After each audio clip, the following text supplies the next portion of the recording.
Lunes na po ang simula ng pinaka-aabangang Party Pilipinas. Sulya pa natin ang kanilang final rehearsal sa chika ni Aubrey Carampel.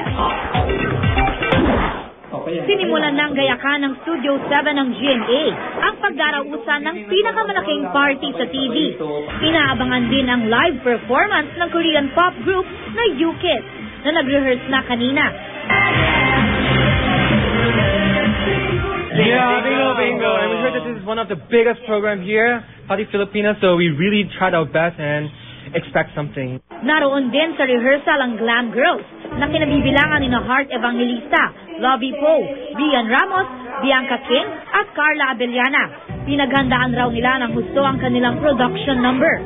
Yes, may harness kami ngayon. We're gonna go all the way up.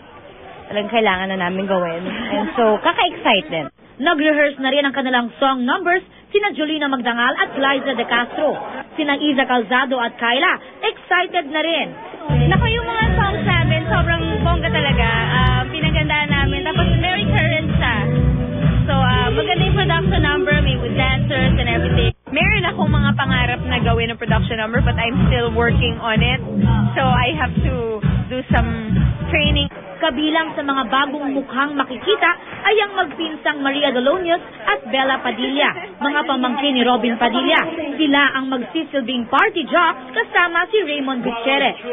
Everything's fresh and it's fun and new.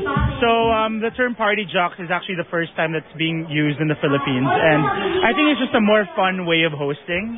Maki-party na bukas, 11:45 ng umaga sa Party Pilipinas. Aubrey Carampel updated sa Showbiz Happening.